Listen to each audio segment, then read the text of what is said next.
दोस्तों आज हम वर्ण, उच्चारण और वर्तनी का भाग 3 पढ़ेंगे, जिसमें हम जानेंगे कि व्यंजन उच्चारण की दृष्टि से कितने प्रकार के होते हैं और उन व्यंजनों के अंदर कौन कौन से वर्ण आते हैं। इससे पहले हमने पिछली वीडियो में सामान्यतः जो व्यंजन है उसके प्रकार जाने थे और उसमें कौन कौन से वर्ण आते हैं उसके बारे में पढ़ा था। ठीक है, तो हम आज पढ़ेंगे।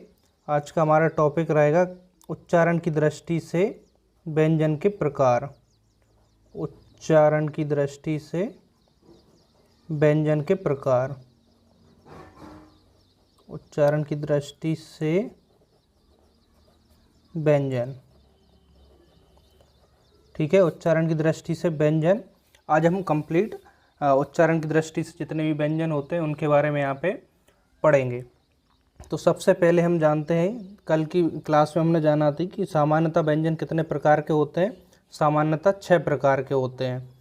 अब देखिए, जब उच्चारण की दृष्टि से पूछ लिया जाए तो वो कितने प्रकार के होंगे। उच्चारण की दृष्टि से कितने प्रकार के होते हैं व्यंजन, तो उच्चारण की दृष्टि से पूछ लिए जाए तो वो होते हैं हमारे 8 प्रकार के, है ना। क्वेश्चन एग्जाम में ऐसा पूछा जाता है कि सामान्यतः व्यंजन कितने प्रकार के होते हैं, तो वो हमने पिछली वीडियो में देखा था 6 प्रकार के।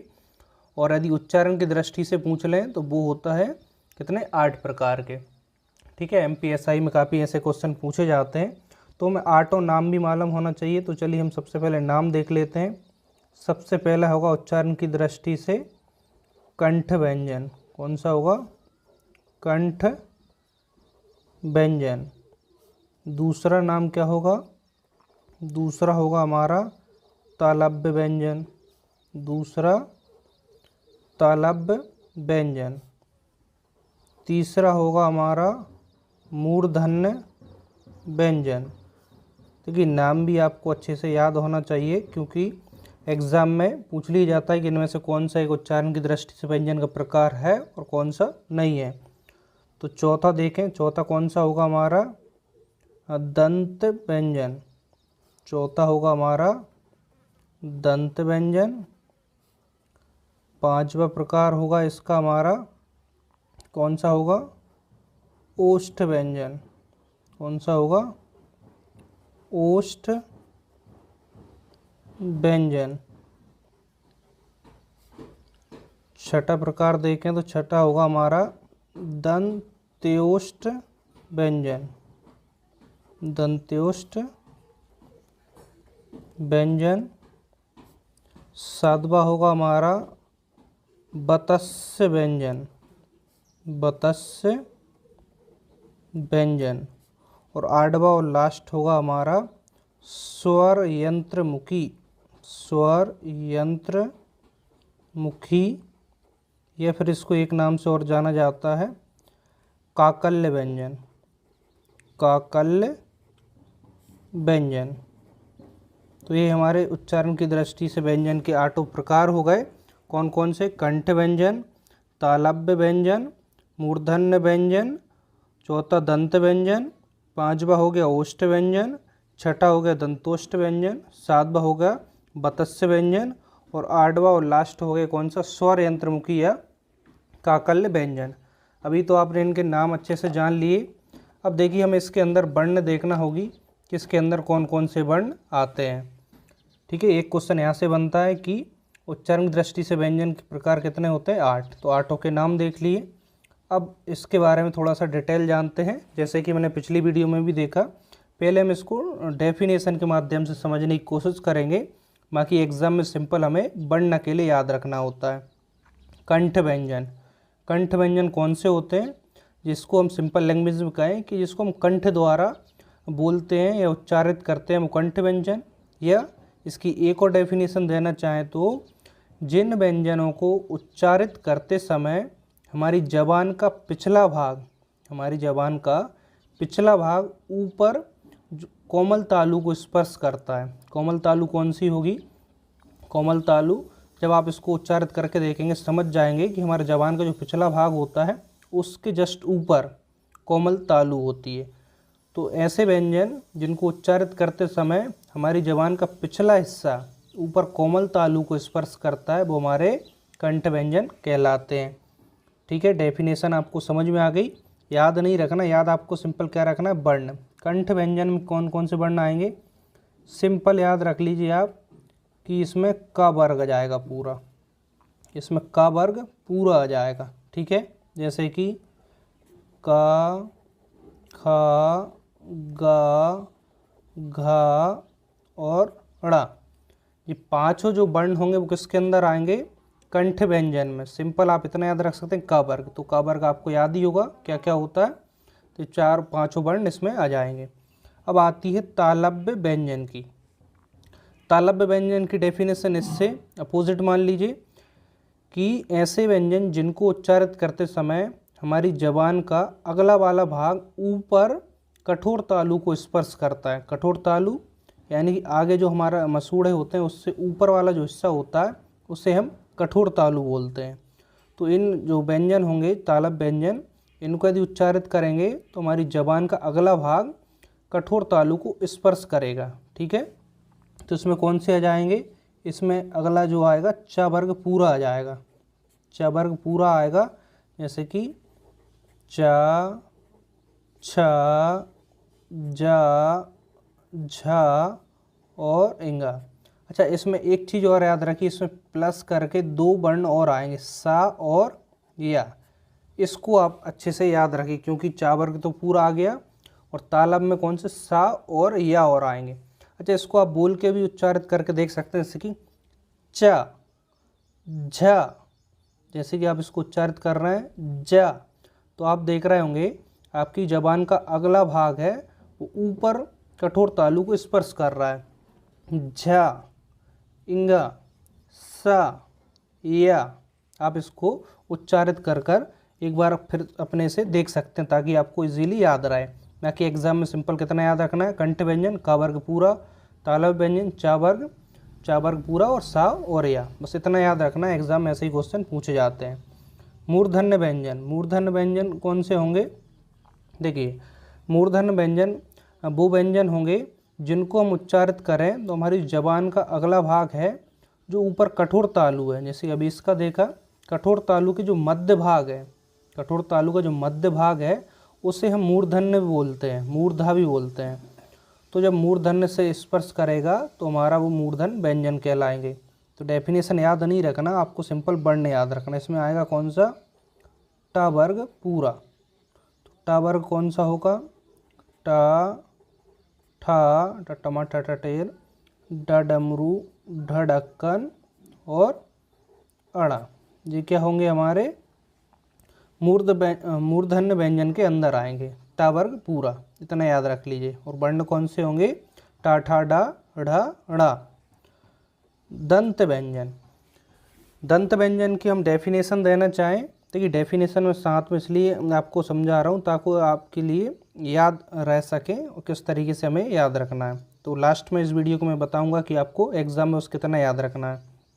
दंत व्यंजन की डेफिनेशन, देखिए दंत व्यंजन वो व्यंजन होते हैं जिसको हम उच्चारित करें तो हमारी जो जबान है वो क्या करे? ऊपर वाले दांतों को स्पर्श करे। दंत व्यंजन में ऊपर वाले को स्पर्श करे, जैसे कि ता वर्ग पूरा। इसको आप पहले लिख लीजिए, कौन सा आता? ता, था, धा, धा, लास्ट क्या आता? ना। ना नहीं लिखना यहाँ पे, ना नहीं होगा, बस इतना याद रखना, ना की जगह क्या होगा यहाँ पे? सा होगा। इतना आपको थोड़ा सा प्रैक्टिस से याद रखना पड़ेगा। ता वर्ग, लेकिन ता, था, दा, धा ना आता है तो ना दंत में नहीं होगा, ना की जगह क्या होगा? सा होगा।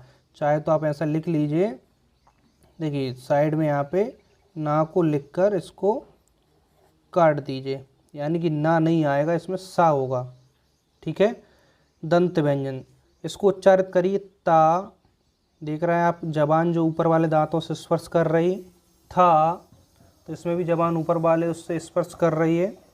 दा, धा, सा, तो इसमें आप देख रहे होंगे कि हमारी जो जबान है ऊपर वाले दांत से स्पर्श कर रही है, ठीक है।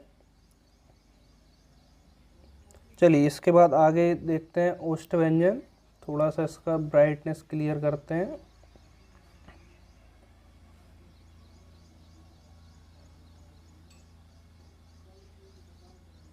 चलिए अब ठीक है। चलिए इसके बाद देखिए ओष्ठ व्यंजन।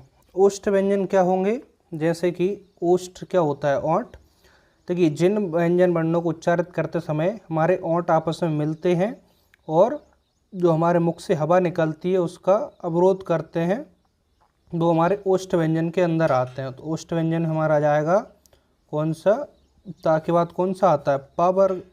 तो पा वर्ग पूरा, पा, फा, बा, भा, मा। जैसे इसको बोलिए पा, तो दोनों ओंठों को देखेंगे आपस में मिल जा रहे हैं, फा, बा, मा, भा, मा। तो इनको आप उच्चारित कर रहे हैं तो आपस में क्या हो रहा है, हमारे ओंठ आपस में मिल जा रहे हैं। तो जिसमें हमारे ओंठ आपस में मिल जाएं तो ओष्ठ व्यंजन, पा वर्ग। सिंपल इतना याद रखेंगे। दंत्योष्ठ व्यंजन। दंत्योष्ठ व्यंजन को कैसे समझेंगे कि जिन व्यंजनों को उच्चारित करते समय हमारे नीचे का ओंठ ऊपर वाले दांतों को स्पर्श करता है, नीचे का ओंठ ऊपर वाले दांत को स्पर्श करता है, वो दंतोष्ठ व्यंजन। इसमें सिंपल आएगा सिर्फ बा। इसको आप अच्छे से उच्चारित करिए, वा, वा। तो आप देखेंगे नीचे वाला जो ओंठ है ऊपर वाले दांतों को स्पर्श कर रहा है, तो इसमें कौन सा वर्ण आएगा, बा। अब देखिए बतस्य व्यंजन।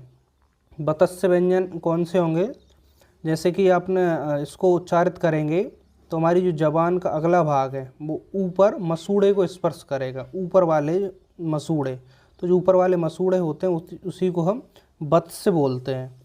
तो ऊपर वाले मसूड़े को जहाँ स्पर्श करे वो हमारे बत्स्य व्यंजन के अंदर आएंगे। कौन कौन से आएंगे वो, ना, रा और ला। इसमें 3 वर्ण आएंगे, ना, रा, ला।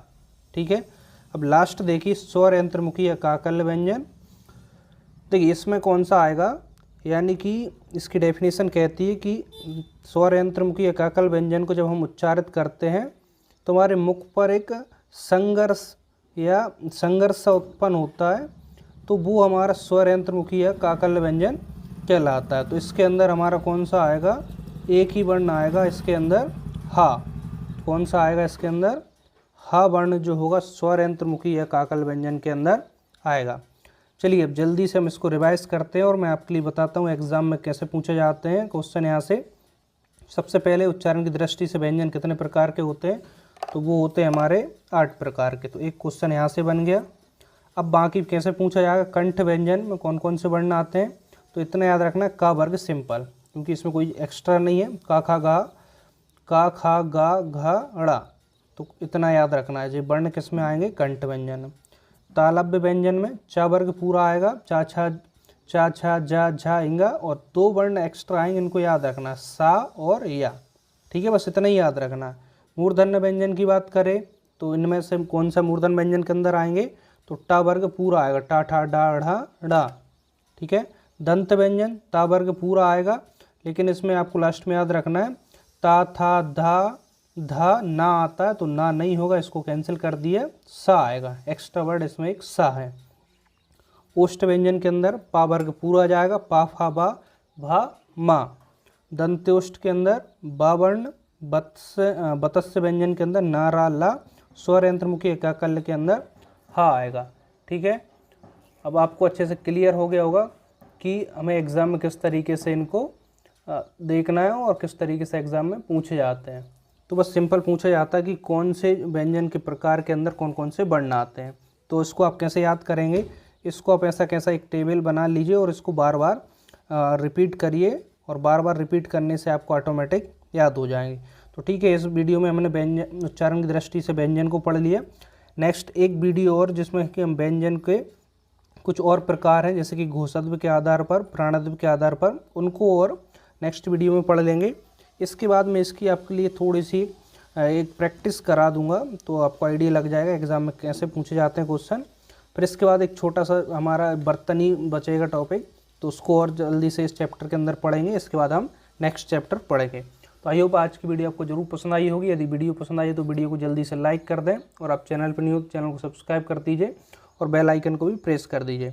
तो ठीक है, मिलते हैं नेक्स्ट वीडियो में। Thank you.